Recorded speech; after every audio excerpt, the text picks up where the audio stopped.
pasada habíamos comenzado a hablar de la personalidad de Cristo, tratando de ubicarlo primero cronológicamente en la historia y examinar así, muy rápidamente, sencillo, los distintos documentos en los cuales se habla de su personalidad. Señalábamos que los documentos más importantes son los 4 evangelios canónicos. Pero es indudable que los 4 evangelios canónicos hablan de Cristo como el Mesías, es decir, como Dios mismo hecho carne. Indudablemente esta convicción profunda que aparece en los evangelios y es recogida por la Iglesia no satisface al humor y al pensamiento racionalista. Si todos los racionalistas tropiezan con esa dificultad. El Cristo del Evangelio no puede ser. Es algo imposible. No lo podemos entender. Y entonces, ¿con qué Cristo se queda? Porque el que indican las demás fuentes históricas es una personalidad desdibujada, desaparece en cuanto uno los examina. Los documentos más, diríamos, inmediatos a la vida de Cristo, aquellos que de alguna manera todavía suponen de que pueden haber tenido una experiencia personal de su presencia, esos documentos son muy débiles en cuanto a la personalidad que presentan. Y en el mejor de los casos, estos testigos están perplejos, no saben bien qué era este personaje. Para nosotros lo único que queda es la interpretación de la Iglesia que da sentido a todo lo que los evangelios dicen. Porque los evangelios por ahí señalan situaciones, anécdotas, hechos referentes a Cristo, que de ninguna manera entran dentro de una explicación racional, que no pueden ser dirigidos a una persona, diríamos, naturalmente normal, común. ¿Quién es este hombre que dice: el que come de mi cuerpo tendrá la vida eterna? Es absurdo. Esta referencia solamente se explica en el contexto que da la Iglesia, cuando la Iglesia la presenta. Y entonces sí tiene un sentido y de alguna manera es comprensible para aquel que la sepa y que tiene la fe suficiente como para poder acordar con la Iglesia acerca de la personalidad extraordinaria de Cristo. Fuera de la Iglesia, su personalidad se desdibuja, se pierde, no queda para nada. Yo he leído muchos libros en este sentido que trataban de dar una interpretación racionalista de Cristo. Una época en que no tenía fe. Y estas interpretaciones en general a mí no me satisfacían mucho porque no les veía un asidero, no les veía una consistencia. La vida de Jesús de Renan, que es un libro muy bien escrito, pero es un libro en el que al último termina uno creyendo que Cristo era Renan anticipadamente. Es decir, él de alguna manera da una interpretación de Cristo que es la de su personalidad, tan bueno que se parecían, podría decir, de Cristo. Era como él, un personaje perplejo, imitativo, incapaz de pronunciarse de una manera inequívoca, y entonces la Iglesia ha tomado este personaje, lo ha configurado a su modo y ha hecho de él este personaje imposible para un racionalista cabal. La personalidad de Cristo adquiere pues su sentido en la interpretación que da la Iglesia. Y si no, nos quedamos sin sentido. Y no sabemos qué oficio dar. ¿Era un pensador teórico? No lo era. No hay una sola línea escrita por él. ¿Era un moralista? En ciertos momentos podría parecer que sí, pero en otros no. Porque hay cosas que son ininteligibles, incluso desde el punto de vista puramente ético. Si se observa la ética en una perspectiva racional, normal, humana, escapa todas estas consideraciones. Y entonces desaparece esta figura y uno no sabe dónde meterla. Si es lo que dice la Iglesia, entonces es eso. Cristo es Dios. Y es cuando empezamos a entender un poco su personalidad. Él cuando llega al mundo empieza a predicar la llegada del reino de los cielos, del reino de Dios. ¿Qué quiere decir él con esto? En términos que nosotros podamos entender, que podamos comprenderlo. Indudablemente desde ya lo abierto, fuera de la fe es incomprensible. Y si no tenemos fe, para nosotros es un personaje inubicado. Pero cuando uno tiene la fe, tiene también a la vez la necesidad de entender y comprender. No olvidemos nunca, la fe católica en ese sentido difiere completamente del momentanismo. Ahora dice, esto es lo que dice. Y se acabó, no se discute más. Y la posibilidad de discutir una afirmación, de examinarla, de reflexionar sobre ella, no es maometana.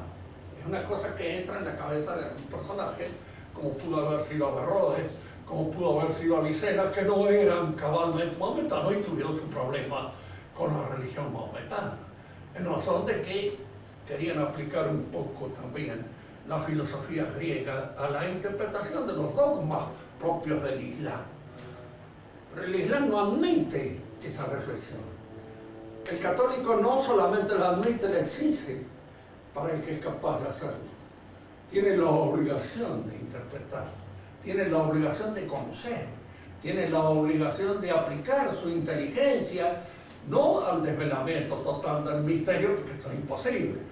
No sería un misterio si fuera algo que aparece ante nuestra inteligencia con toda claridad.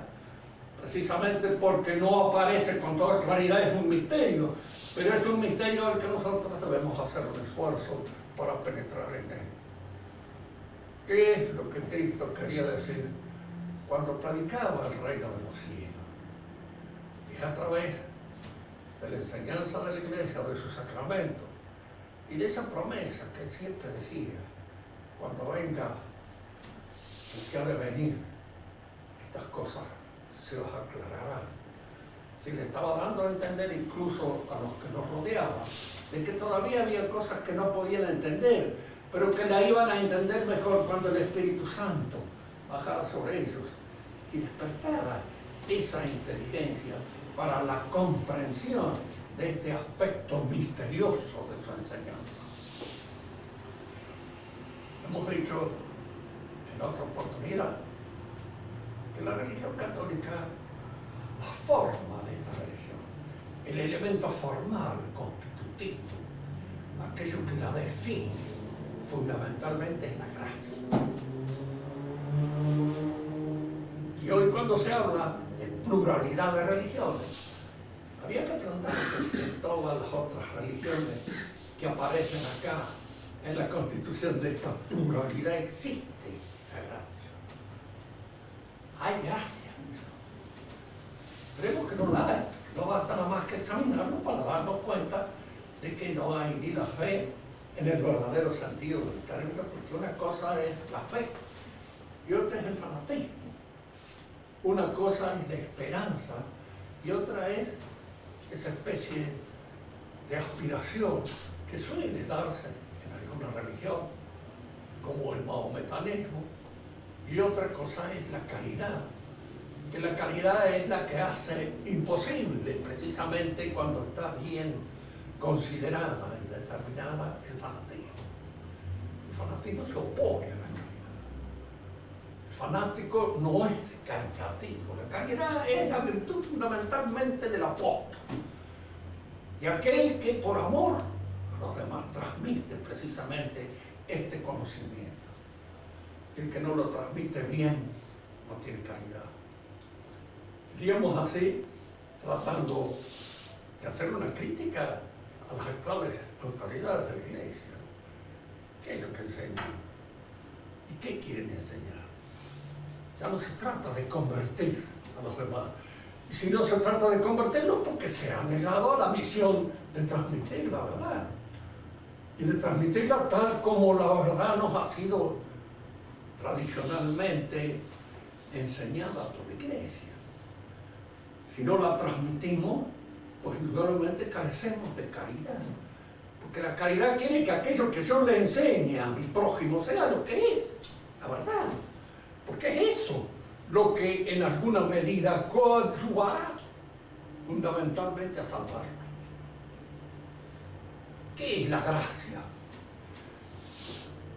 Nosotros sabemos que está constituida por tres virtudes fundamentales: la fe, la esperanza y la caridad. Si consideramos bien y tenemos en cuenta muchas de las predicaciones de San Pablo hablaba de un injerto que se produce en la naturaleza normal del hombre. Y al hablar de un injerto queremos hablar de algo que proviene de otra realidad, pero que al ser asumida por esta, la transforma intrínsecamente, la convierte a la forma que le imprime esa otra realidad. Diríamos así, que la gracia es algo que se añade a la naturaleza humana para perfeccionarla, y en cierto modo, más que perfeccionarla, para transfigurarla y convertir a cada uno de nosotros en ese habitante del reino de los cielos que Cristo predicaba. El reino de los cielos no es algo que va a suceder históricamente, está fuera de la historia, está más allá de la historia. No es una esperanza histórica. Toda esperanza histórica no tiene nada que ver con el reino de los cielos.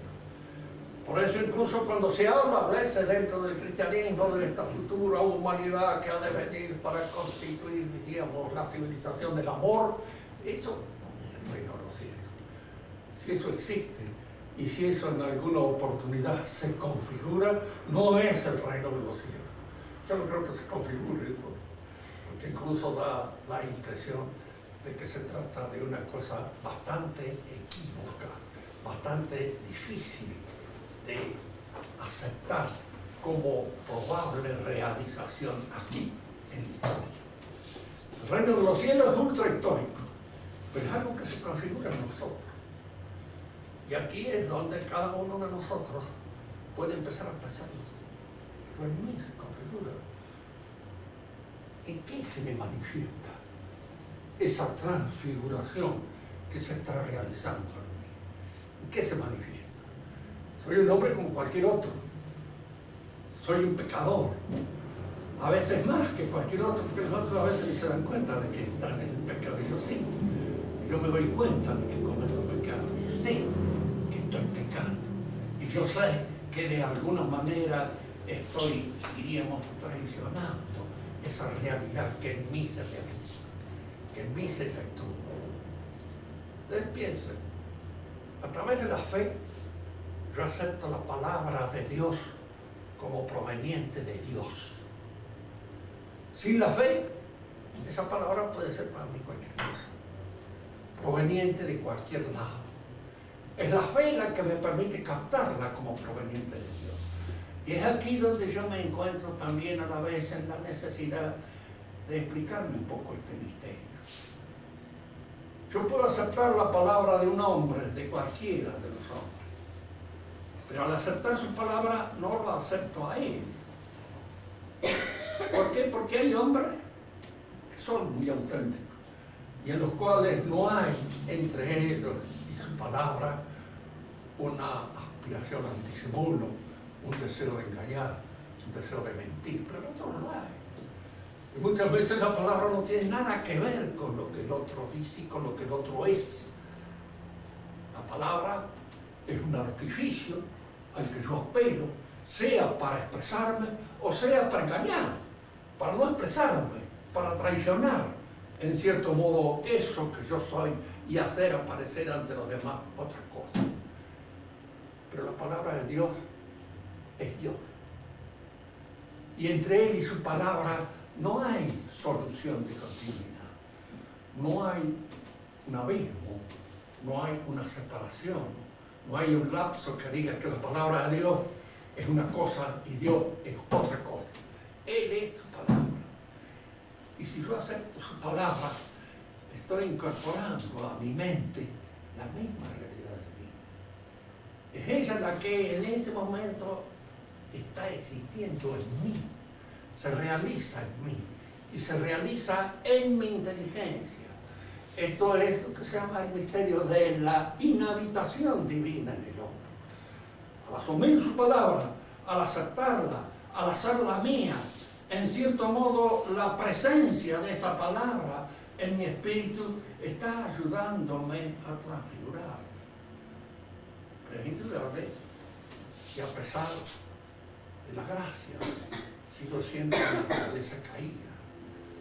Y la caída de la naturaleza, en alguna medida, también está presente junto con la palabra de Dios. De manera que el cristiano es un hombre que indudablemente está en un peligro mucho más grande que el que se encontraba el pagano. El pagano tenía que elegir entre un mal y un bien natural. El cristiano tiene que elegir entre un mal y un bien sobrenatural. Y al decir de un mal sobrenatural, queremos decir que cuando en alguna manera tergiversa la palabra de Dios, llevado por sus vicios, llevado por su mala inclinación pecaminosa, está dejando introducir en él mismo la presencia de otro, también sobrenatural. Está de alguna manera dejando entrar en él al demonio, está dejando entrar, que se apodere, y que a veces entra, diríamos así, corruptoramente en la palabra divina y la convierte en un principio, diríamos así, de perversión espiritual muy grave, y que no solamente afecta al cristiano individualmente, sino que puede afectar a toda la civilización que surge de ese hombre contaminado por la perversión de la palabra. La palabra entra en nuestra inteligencia, y al entrar en nuestra inteligencia nos descubre un panorama que no es abierto al conocimiento puro y exclusivamente natural. El hombre naturalmente no puede conocer esta dimensión que le revela la palabra de Dios. Por eso aquellos que dicen, ustedes tienen el dogma, y el dogma es una especie de atadura con la cual se atan y ligan su inteligencia, que les impide ver otra vez. El dogma no me ofrece esa posibilidad de encontrar. Dilata mi horizonte, y en cierto modo diríamos, me hace que vea el mundo bajo una dimensión que naturalmente no lo veía. Fíjense, hay cosas que pertenecen al mundo de nuestra experiencia. Nosotros vemos una muchacha linda y podemos sentir atraídos por ella. Y esa atracción puramente física es una atracción natural.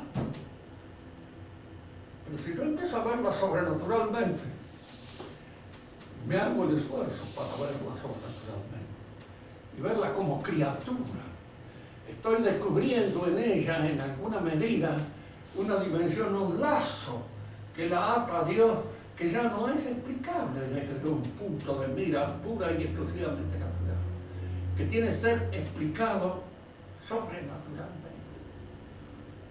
La palabra de Dios inhabita en nosotros, nos presenta un mundo mucho más amplio y más complejo que el que habitualmente nosotros conocemos.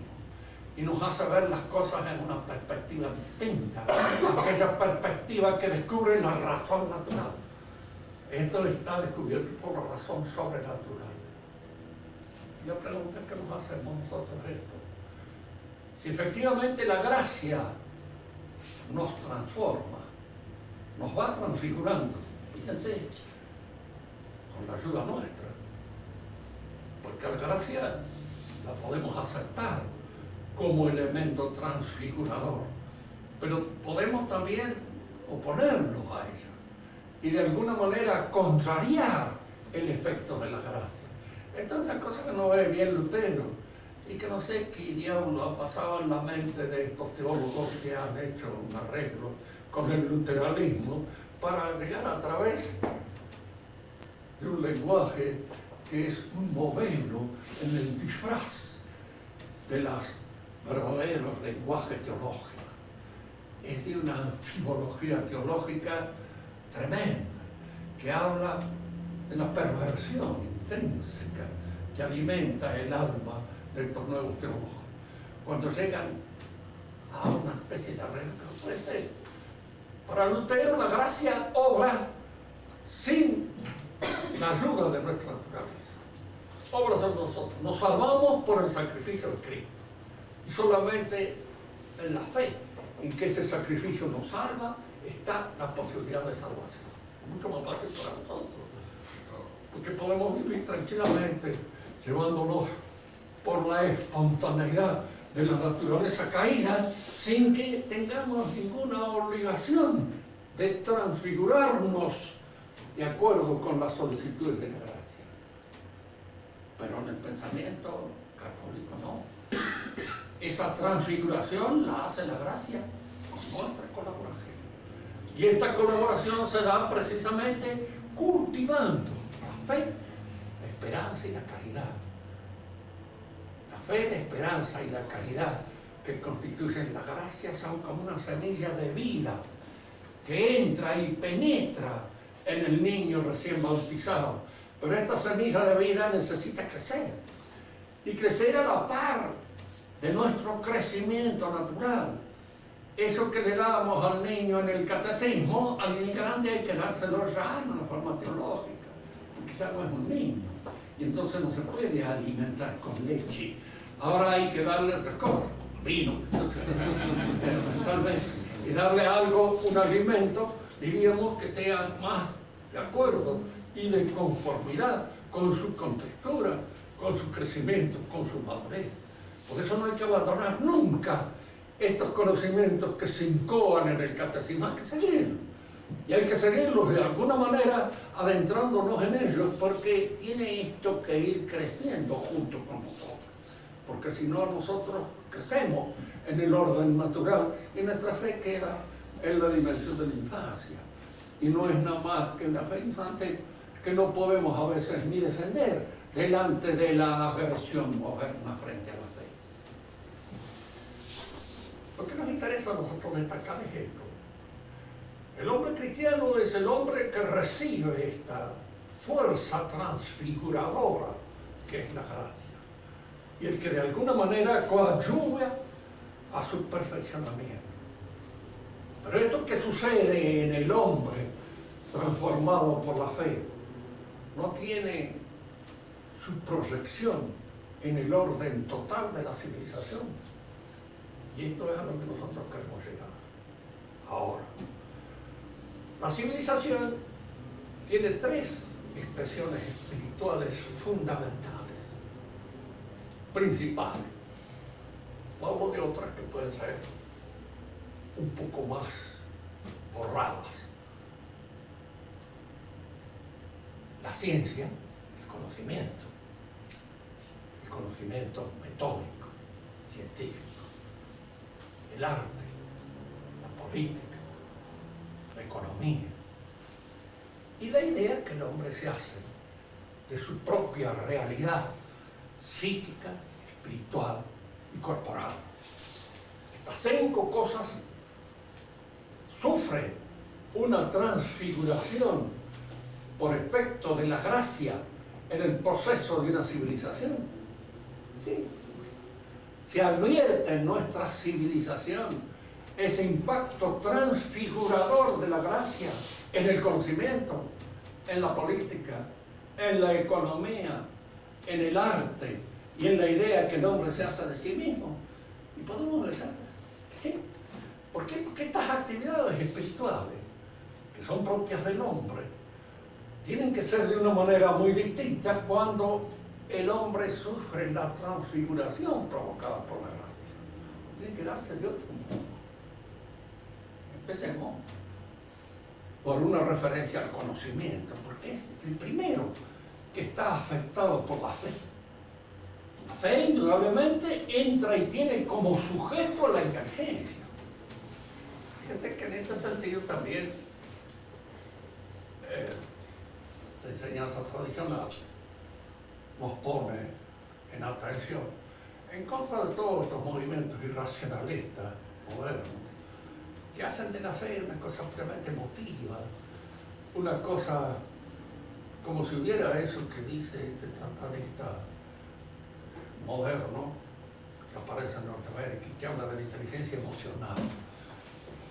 Yo no lo he leído al libro, lo he oído comentar.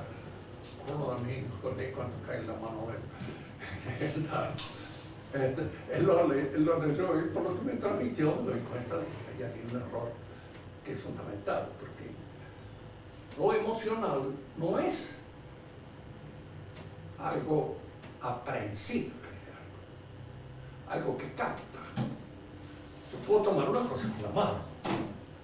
La mano es un órgano de captación. Los sentidos son órganos de captación. Puedo ver cosas. Incluso puedo apoderarme de un secreto mirando, u oyendo, o por medio de cualquier otro sentido. Y la inteligencia es un sentido de captación más profundo, y el que nos hace efectivamente más.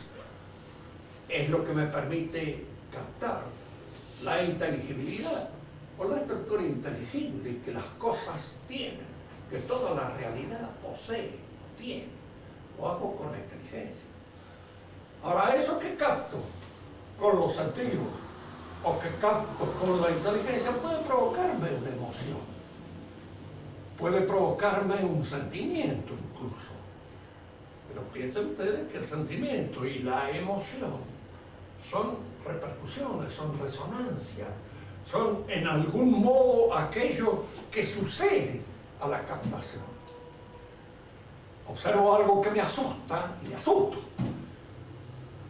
Pero no es el susto lo que me hace captar las cosas, el susto es lo que me provoca la captación previa por los sentidos de aquello que me amenaza.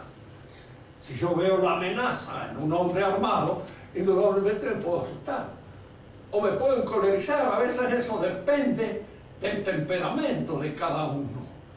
Pero ni la cólera ni el susto son algo que en alguna medida coadyuvan a una mejor visión de la cosa. Pueden, sí.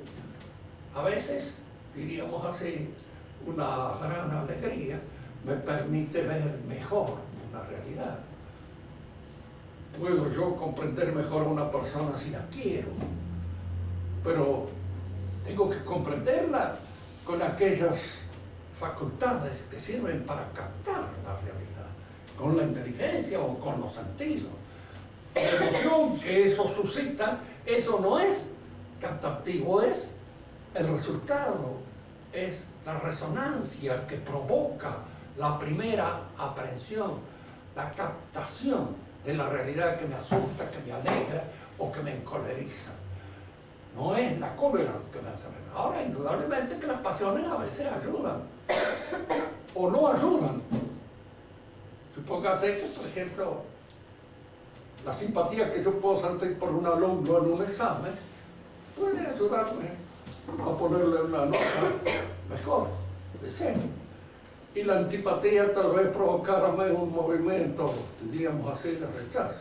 Pero el acto justo es aquel que de alguna manera objetivamente da a este según su derecho. Me enoje o no me enoje, me guste o no me guste, cuando el acto justo se produce es un acto espiritual. el reconocimiento del derecho ajeno. Es indudable que la simpatía puede ayudar a comprender a una persona, porque puedo poner en ella más atención, pero siempre lo que comprende es la inteligencia. Lo que ve es la vista, lo que oye es el oído y lo que entiende es la inteligencia. No hay tal inteligencia emocional, aunque las emociones pueden participar de los actos inteligentes, pero siempre como resonancia, siempre como consecuencia de la captación de una realidad. Vamos a empezar entonces por ver si efectivamente el conocimiento puede ser transformado por la gracia. Y esto puede proyectarse a todo el orden de una civilización. Conocemos la realidad, el mundo, lo que es. Los griegos se preguntaban precisamente en su filosofía qué es lo que verdaderamente es. La pregunta esencial del pensamiento filosófico griego es esta. Y la respuesta está dada precisamente en esa ciencia que se llama la metafísica. Fíjense que hoy es una ciencia no solamente olvidada, sino que es una ciencia despreciada. La nueva división de la ciencia que aparecen allí en los modelos que nosotros tenemos a veces que aprender es de ciencias naturales y ciencias sociales. En primer lugar, partamos de que todas las ciencias son sociales, porque no hay ni una que pueda ser hecha por un solo hombre y que en realidad esté relacionada con él. En segundo lugar, la naturaleza, la sociedad es naturaleza también, de manera que lo social no separa de lo natural. Esta es una separación forzosa, arbitraria, en alguna medida contraria a lo que es. Yo siempre prefiero la vieja clasificación de Aristóteles, que me parece la más adecuada. Y algún moderno me dirá, ¿qué es eso? Aristóteles, 300 años antes de Cristo, ¿por qué no va a algo más anacrónico todavía? Bueno, pero hay muchas cosas que se han dicho en el terreno de la ciencia que van en serio, que son válidos, fueron válidos antes y siguen siendo válidos ahora. En materia de ética, de Aristóteles está como no se adelanta un poquito. Nada, al contrario, lo que se ha hecho es echar a perder muchas de las cosas que se han dicho tan perfectamente bien dichas en la ética aristotélica. Y esto cualquier hombre que haya frecuentado un poco la filosofía se da cuenta. La metafísica es una ciencia, es un saber. Es un saber que trata de averiguar qué es lo que verdaderamente es. Los griegos entraron en este conocimiento y profundizaron esta pregunta y trataron de responderla con suertes diversas, pero en alguna medida, tanto en el sistema de Platón como en el de Aristóteles, dieron una respuesta muy cabal. El cristianismo ofrece una respuesta que en alguna medida venga a satisfacer este impulso cognitivo de los griegos. Claro. En primer lugar, el cristiano sabe ya que el mundo en el que él está es una cosa creada y sostenida por una inteligencia que la crea y la sostiene en su realidad. Si todo esto que nosotros vemos, nosotros mismos, nuestra propia conversación, todo esto está realizado en función de que Dios lo piensa y lo quiere. Yo soy algo en el pensamiento de Dios. ¿Qué es lo que yo soy en el pensamiento de Dios? Yo no lo sé. Yo no lo sé. Dios lo sabrá. Es Él el que lo sabe. Pero en alguna manera sé que soy algo en su pensamiento. Y al decir que soy algo en su pensamiento es cuando yo me propongo decir, voy a tratar de ser lo más posible que pueda arrimarme a eso que tanto yo quiero. Es muy difícil a veces averiguarlo, por supuesto. Y aquí está toda la problemática suscitada por la filosofía moderna existencialista, que a fin de cuentas surge de un pensador religioso que fue Kierkegaard, y que en cierto modo lo que él quería saber es si Dios es un poeta y el mundo un poema. Indudablemente esta palabra del poema que soy yo no puede ser una cosa inútil. Algo ha querido decir conmigo. ¿Qué es lo que Dios ha querido decir conmigo? Eso es lo que me gustaría averiguar. Y eso es, de alguna manera, lo que constituye el acicate de este pensamiento existencialista, la parte buena. Veremos en otra oportunidad si examinamos. Por lo que nos interesa a nosotros indagar es esto. La metafísica empieza con los griegos, pero en el mundo cristiano esto empieza a tener una respuesta fundamental que en nada disuena con una interrogación perfectamente racional, pero que añade a esta interrogación racional algo que la razón no alcanzó a entender. Que el mundo es creado y sostenido por una inteligencia divina. Yo estoy seguro que cuando Platón y Aristóteles lo entendieron en el limbo, donde según Dante se encuentra, fíjense que yo no estoy del todo de acuerdo con la configuración del universo tal como Dante lo ha pensado.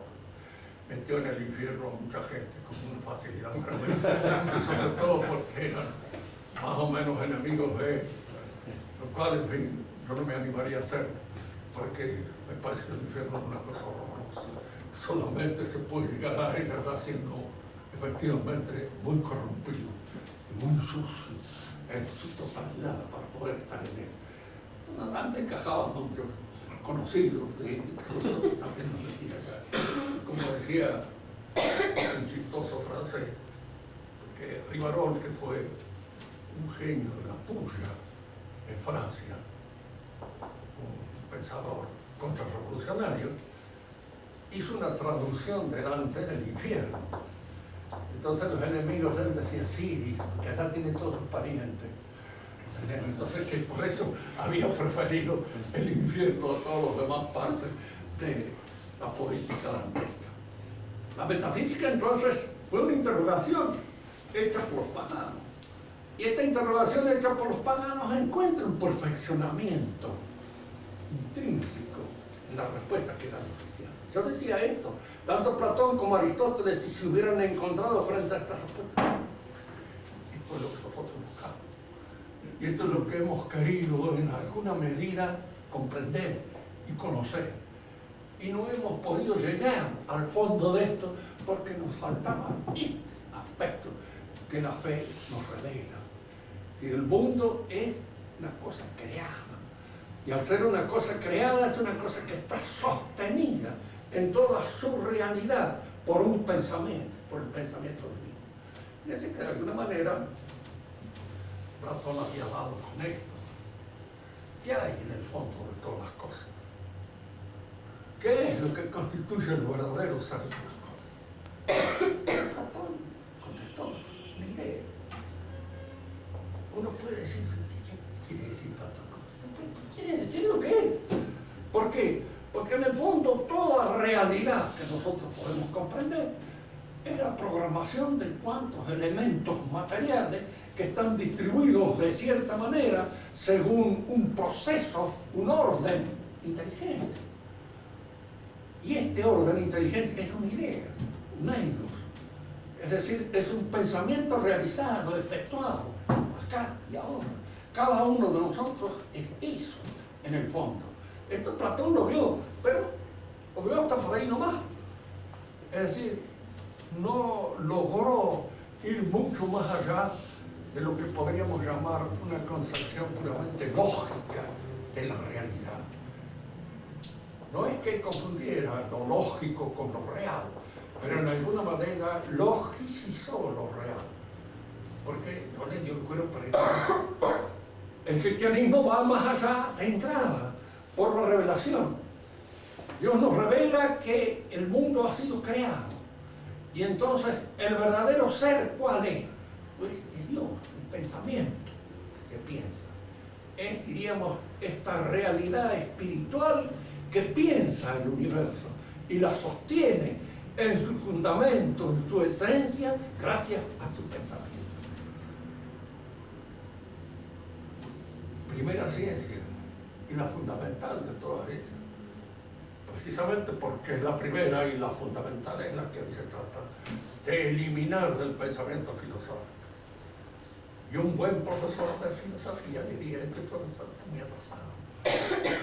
Es un imbécil porque no ha leído Kant. A partir de Kant no hay más metafísica. La respuesta mía sería: el imbécil es Kant y usted en su continuidad. La sigue existiendo. Usted me hace acordar al gallego ese que le habían hablado del elefante y no quería creer que existía. Entonces lo llevaron a los zoológicos y decían: bueno, pues hombre, ese animal no existe. Estaba ya presente frente a él, pero negaba su existencia porque iba en contra de lo que él había pensado siempre acerca de las posibilidades del tamaño de un animal. Pero no solamente es la metafísica lo que ha sido transfigurada por el pensamiento revelado. La revelación nos dice algo acerca del hombre. Entonces toda la idea que nosotros tenemos del hombre, todo nuestro conocimiento de él, aparece transformado cuando lo vemos a la luz de la revelación. ¿Quién dice que el hombre es una naturaleza caída? ¿Y qué significa una naturaleza caída? Una naturaleza caída significa, primeramente, de que no tiene absolutamente toda su perfección. El hombre es aquel en cual el pensamiento y la razón adquiere un dominio sobre toda su realidad. Cuando toda la realidad del hombre está sostenida, está dirigida, está gobernada por su razón, diríamos que es una naturaleza acabada. Pero cuando esa realidad y su razón están hackeadas, están vulneradas por los elementos pasionales que se sublevan y que de alguna manera, diríamos, afectan la clara razón, eso es lo que podemos llamar una naturaleza caída. No somos dueños de nosotros mismos. Y esto lo podemos comprobar cada uno de nosotros en cuantos actos cometemos que son contrarios a aquellos que hubiéramos querido hacer. Me hubiera gustado realizar así, presentarme de esta manera, pero estoy ofuscado. La ofuscación me imbeciliza. En alguna medida no soy ya dueño de mi pensamiento. Digo cosas que no debía haber dicho. Ofendo sin haber querido ofender. Cometo una serie de desaguisados en función precisamente de que los veo como tales, pero obro en consecuencia y lo sigo haciendo.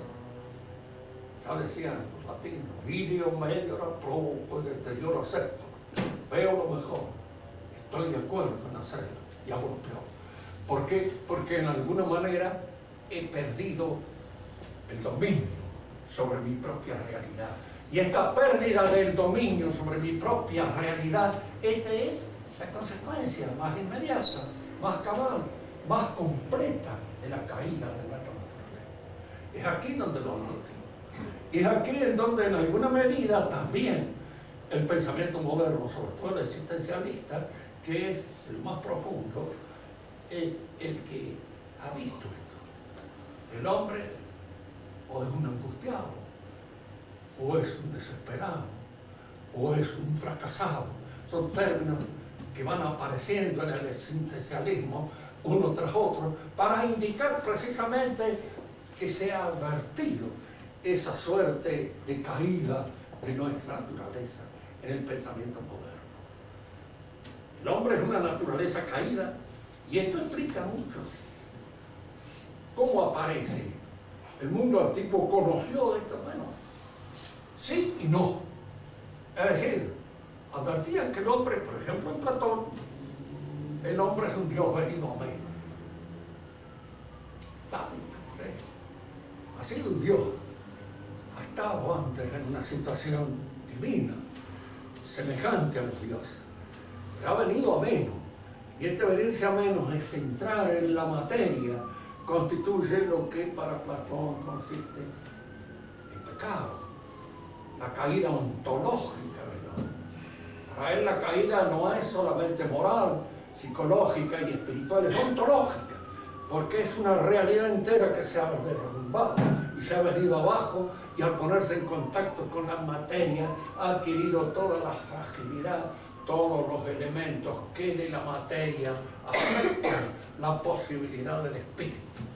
Por eso para Platón el trabajo que debía realizar el hombre era liberarse de la materia, liberarse en todo lo posible de todas aquellas, diríamos, influencias corporales que se recibían en nuestra vida. Esta especie de puritanismo en la concepción del hombre, que a la vez en el mundo griego, que el mundo griego es muy aristocrático. El mundo cristiano no lo es tanto, aunque tiene su manera, ¿no? Es decir, es aristocrático en este sentido. ¿Quiénes son los que se liberan? Los filósofos. Es decir, aquellos que tienen la inteligencia capaz como para descubrir esta, diríamos, esta caída original del hombre y poder salir de este embrollo, de esta suerte, diríamos, de aplastamiento que ha sufrido su naturaleza. Pero estos son muy pocos. El cristianismo va a traer la buena nueva. ¿Para quién? Para todos. Para todos los hombres de buena voluntad.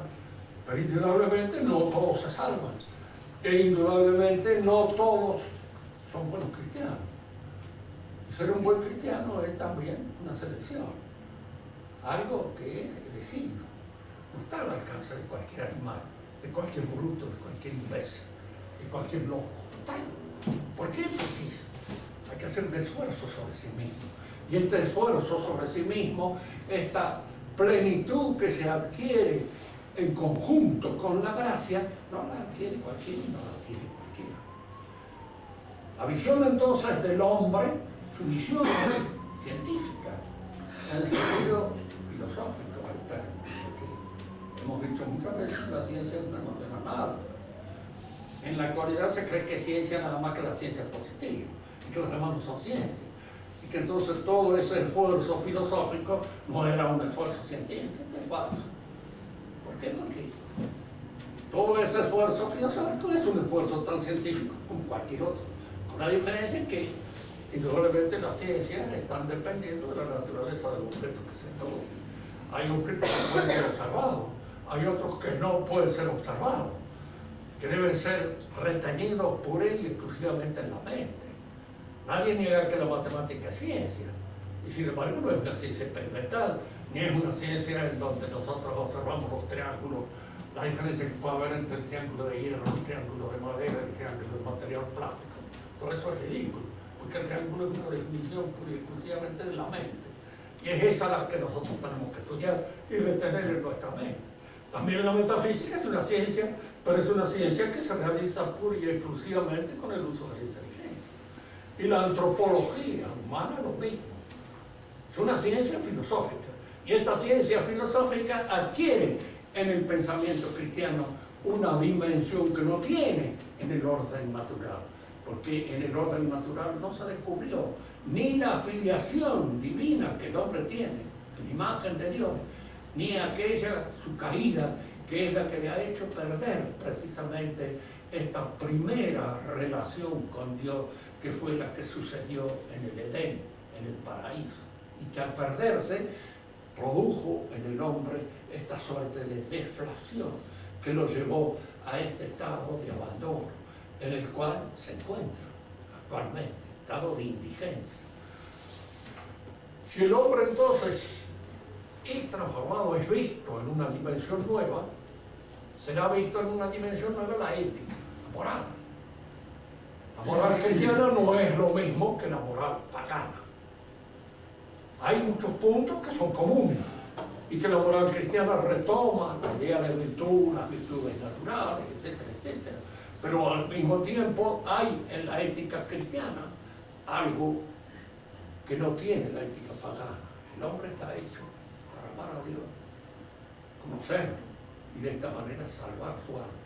La posibilidad de la salvación, la posibilidad de emerger a una situación absolutamente diferente a aquella que normalmente padecemos, esta posibilidad la da la ética cristiana.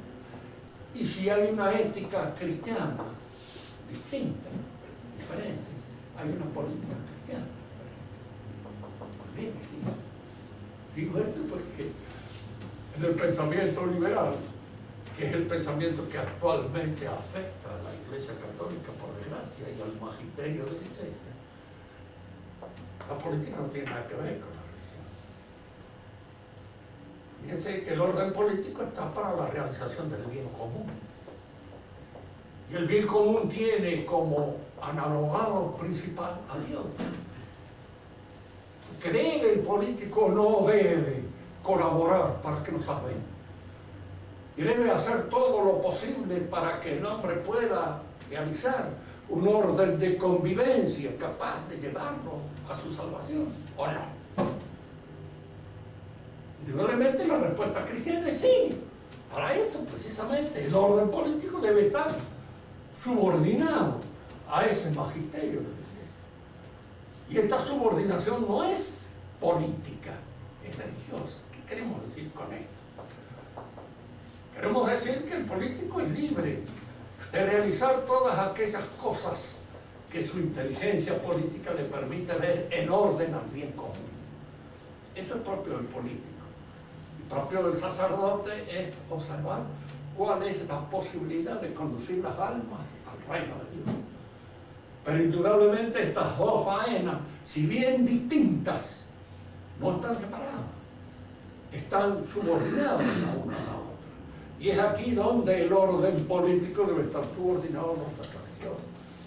Esto se dio en la Edad Media, por lo menos como aspiración, por lo menos como deseo, tanto por parte de los políticos, un San Luis, como por parte de la religión. Y que en la actualidad esto está roto y deshecho. Entonces tenemos aquí una serie de ciencias, es cierto que el cristianismo no nos ha dicho nada sobre las botánicas, ni nos ha dicho nada sobre la zoología, ni nos ha dicho nada sobre un montón de ciencias positivas en las cuales la posibilidad de obrar libremente y de pensar libremente está dada siempre y cuando respetemos la jurisdicción que corresponde a esa ciencia. ¿Y quién establece la jurisdicción de la ciencia? La metafísica. Es esa la que establece la jurisdicción de la ciencia. Y la metafísica cristiana, que está precisamente iluminada por la presencia de estas verdades que nos vienen por la fe. En la próxima clase continuaremos esta reflexión sobre la influencia del cristianismo, de la religión en la ciencia, y entraremos sobre su influencia en la política, sobre su influencia en la economía, sobre su influencia en el arte y finalmente sobre su influencia en la misma idea que el hombre se hace de su propia realidad. Si quieren hacer alguna pregunta, háganla con toda la voz que tienen. Pero no es, a mí no hay necesidad de que me hablen muy alto. Y claro, como cuando hablan a los alumnos en las clases, no es así, no. Generalmente a los que son profesores que tienen el hábito de hablar con los alumnos los entiendo más fácilmente que a los otros. ¿Qué dice padre? Mencionó que la ética lleva al obrar tanto del político, creo que también como del religioso, ¿no es cierto? Y su accionar nos debe llevar, o les debe llevar, al bien común. Entonces, respecto a una situación de actualidad, por ejemplo, toda esta serie de pedidos de perdón que el presidente romano pontífice ha realizado, ¿hay algún modo, alguna avenida que condujera al bien común en este sentido? Mire, le voy a hacer una respuesta un poco más amplia en este sentido. Hay virtudes que son efectivamente virtudes. Y a veces hay actitudes que tienen una apariencia virtuosa, pero que no son virtudes. Y pueden a veces el todo contrario de una virtud. ¿Cuántos señores le dan un bofetón en una mejilla y ponen a otra? No todos podemos hacer eso. Más, no lo debemos hacer muchas veces, porque le estamos dando lugar al agresor injusto a que obre injustamente. Entonces hay que contestarle con un buen sopapo en un momento determinado. Fíjese que la diferencia es esta. ¿Por qué no se le puede poner la otra mejilla? Porque le sobra fuerza para aplastarlo y liquidarlo. Pero aquel que le tiene miedo a otro y que dice, le puse la otra mejilla, ¿sí? ¿Por qué le pusiste la otra mejilla? ¿Porque te sobraba ánimo para aplastarlo o porque tenías miedo? ¿Eh? Si es porque tenías miedo, no es ninguna virtud, porque el miedo no es virtud, al contrario, es un vicio. Y es de alguna manera un vicio, pero es un vicio disfrazado, es un vicio que aparece enmascarado con un aspecto de generosidad. Digo esto porque a veces los pedidos de perdón son auténticos y verdaderos. Cuando yo voy y confieso ante el sacerdote en el que yo soy tal cosa, que generalmente no es precisamente un techado de perfección. Voy, pido el perdón que corresponde. Pero si yo, no tengas miedo, mijito, yo voy a pedir perdón por vos de todas las cosas que vos podés haber hecho. Eso es falso. Es una actitud falsa. Es una actitud comandada pura y exclusivamente por la publicidad. El efecto y el objeto de esas actitudes es adquirir un consenso barato, amplio, universal y fácil. Porque todas las viejas, más o menos ridículas, que están por ahí, lloran. ¡Ay, qué bueno! ¿Cómo pide perdón? ¿Sí? Le pidieron perdón a los judíos y probablemente les pidan perdón porque dicen que Jesucristo se ha hecho matar por ellos. No que ellos lo han matado, sino que el otro que los ha obligado a que lo maten. Y entonces, de esta manera, diríamos esto, hay que pedirle perdón en nombre. Pedir perdón porque le hemos ganado a los turcos la batalla del Espanto, por ejemplo. Pedir perdón. Cosas absurdas. Tienen un efecto. Lo que pasa es esto. Entre los asesores actuales del Papa están los managers. Entre ellos Jaime Valls, uno de los principales managers. Le dicen, ¿qué look tiene que vender el Papa? ¿Cuál es la figura que hoy se compra?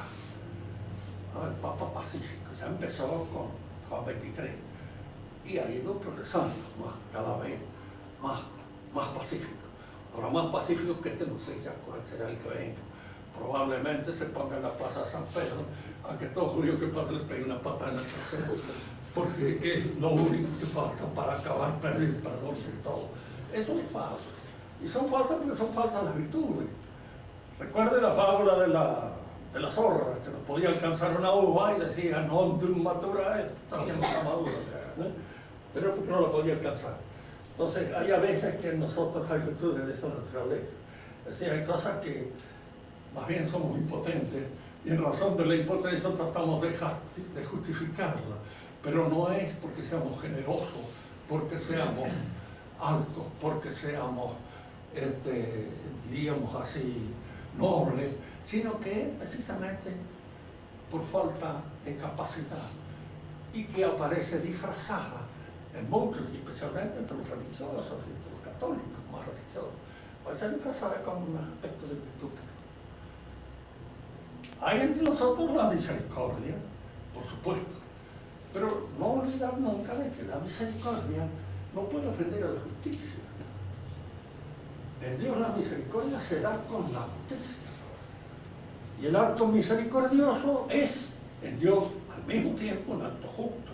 Ahora, cuando nosotros extendemos la misericordia y, más allá de la justicia, cometemos actos de injusticia flagrante, porque estamos aconsejados o llevados por una falsa misericordia, es una falsa virtud. No es misericordia, es otra cosa.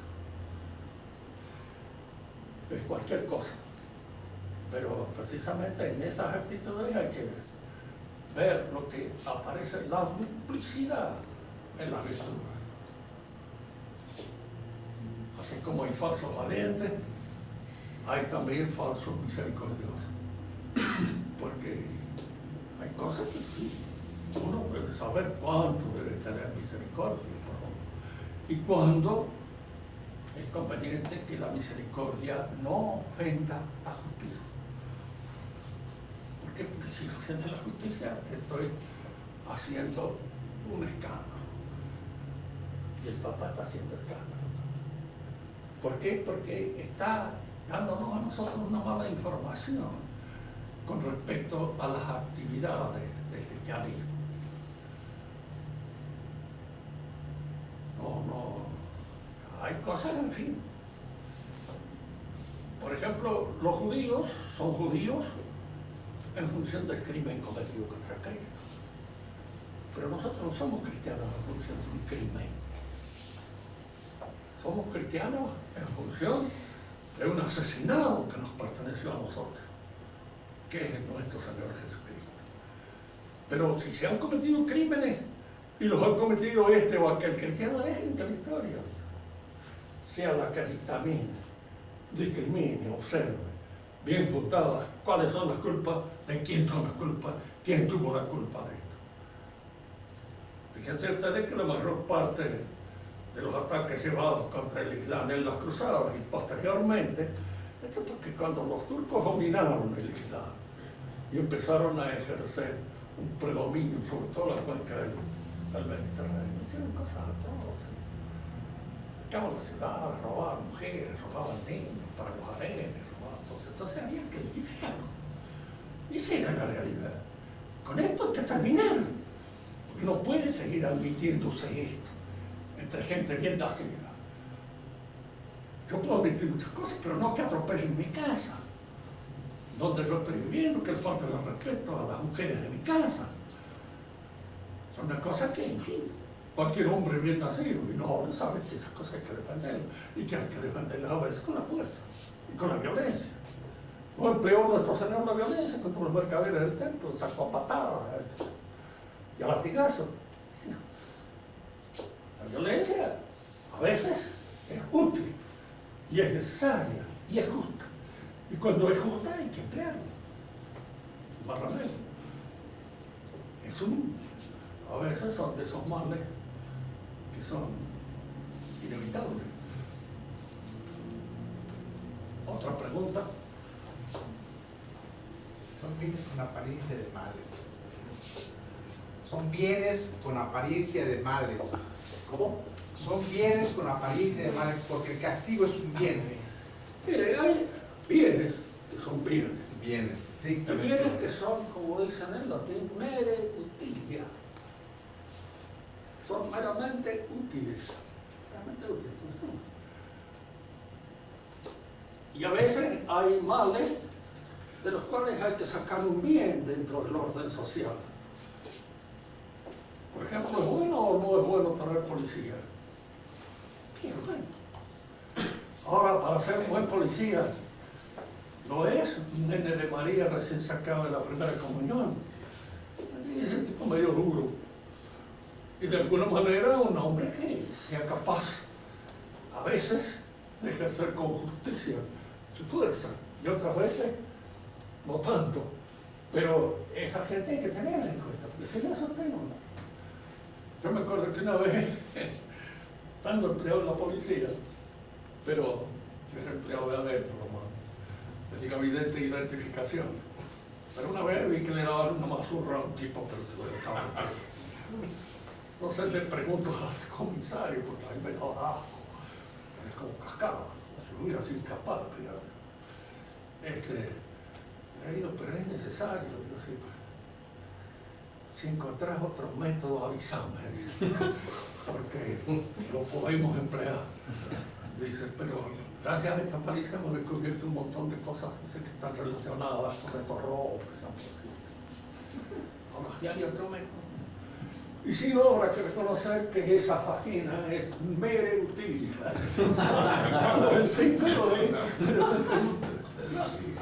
Es como decir muchas veces en el orden social, ese mismo comisario que era vivísimo, había sido antes agente de la Guardia de Seguridad, un chino grandote, bueno, muy vivo. Me decía un día a mí, dice, mira muchacho, a veces, tú sabes que para hacer buen adobe hay que ponerle un poco de bosta de caballo. Entonces se liga mejor el barro. No demasiada bosta porque da mal olor, pero un poco que viene en la orden. En la vida social pasa lo mismo. Hay que utilizar a veces un poco de bosta, dice, para poder sacar de hacer algo bueno. Si no lo utilizas, la policía nosotros necesitamos tipos duros. No sirven para cura, pero sirven para policía. De alguna manera, diríamos, es conveniente tenerlos porque los ladrones, los criminales existen. Serán, y van a existir siempre, mientras la naturaleza caiga. De manera tal de que hay que tener gente capaz de ponerlos en vereda. Y esta gente capaz de ponerlos en vereda precisamente no son unos benditos de Dios. Claro. Y son cosas que sí, hay que pensar. La utilidad del verdugo, para ser verdugo hay que tener también un alma un poco en consonancia. No lo sería. Pero eso va a contar lo de iba y le pedía perdón al que le iba a cortar la cabeza. El otro se la daba generalmente si era buen cristiano. Este le costaba el mate. Pero trataban de hacerlo como decían ellos, hay que dar el golpe bien, dicen, no se sufrir de gusto. Había una cierta moralidad en la acción del verdugo. El doctor Guillotín puso la guillotina. No fue él el que la inventó, ya había sido inventada antes, ¿no? Pero él la puso en ejecución para evitar precisamente los errores que a veces los verdugos cometían, sobre todo los aficionados.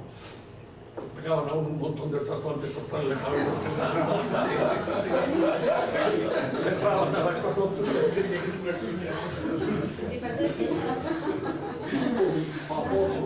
En Francia, el conde de Calais, que es una oreja, pero no le gusta la cabeza. Y en eso consistía a veces el dolor. No puede ir la muerte en la cabeza. Al conde de Calais no estaba el verdugo, estaba enfermo y tuvieron que ir un verdugo aficionado. Bueno, el aficionado empezó a cortarlo como oveja estilada por turco. Los cortaba por todos lados. Hasta que el público empezó a gritar: ¡que los retos, los maten al verdugo! ¡Ya querían matar! Le da media en eso de ejemplarlo, muchachos. Cuando se daba una obra de teatro, había que tener cuidado, porque siempre a uno le tocaba hacer de Judas. Pero al terminar la obra, el que hacía de Judas tenía que sacar, porque lo querían matar. Entonces, desaparecía, siempre había un lugar para hacer desaparecer. Pero le tenían bronca durante un tiempo, ¿no? Nos perseguían. A mí me recordar, en mi pueblo una vez grababan una obra de teatro de Sahara Calabrante, que era un circo. Esta era la de Mateo Van. Mateo Van mata a toda una familia, incluso agarra a la chica más chiquita y la tira un pozo. Cuando le fue a tirar un pozo, salió un gordo enorme que había allí, saltó. ¡Hereje de todo el poder! Sacó un cuchillo. No dejó matar a la chica. Se arruinó la obra. Como dice que gritaba, porque este es famoso, y fue en mi pueblo también. Cuando lo van a exaltar a Martín Fierro, que se quiere, a Juan Moreira, que se quiere escapar por una pared, parece el sargento Chirino que lo va a clavar. Y uno le grita: ¡cuidado atrás, Juancito!